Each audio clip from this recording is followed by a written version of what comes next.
Pemkot Ambon gelar pasar murah sambut Natal dan Tahun Baru.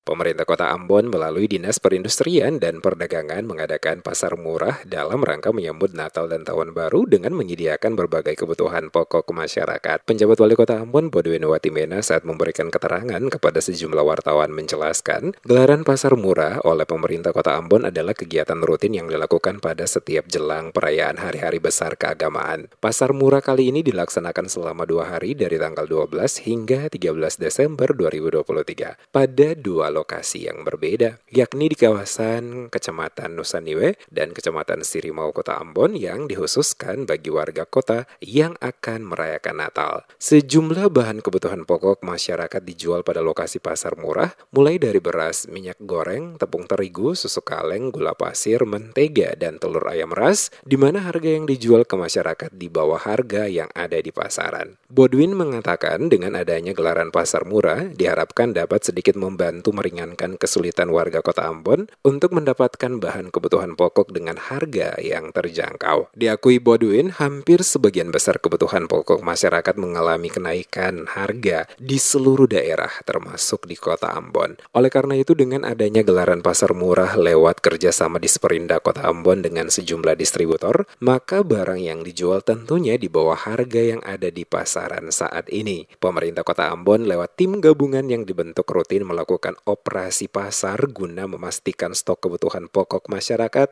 tetap tersedia dan juga memastikan harga yang dijual ke masyarakat tidak melebihi ketentuan yang telah diatur. Harapan kita adalah bukan saja masyarakat bisa memenuhi kebutuhan hidupnya menjelang perayaan Natal, tetapi juga secara bersama kita menjaga ketahanan pangan di Kota Ambon dan menjaga inflasi supaya dia tidak meningkat.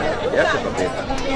Disinggung soal mahalnya harga cabai hingga saat ini di pasaran, Bodwin mengakui bahwa mahalnya harga cabai disebabkan oleh ketersediaan stok yang sangat terbatas. Dan mahalnya harga cabai ini bukan saja terjadi di Kota Ambon, tetapi hampir di semua daerah akibat gagal panen karena faktor cuaca. Pemerintah lewat Disperindak melakukan subsidi khusus untuk cabai, di mana Disperindak membeli dengan harga Rp90.000 per kilogram dan kembali dijual ke masyarakat dengan menambah subsidi sebesar Rp20.000 untuk setiap 1 kilo cabai.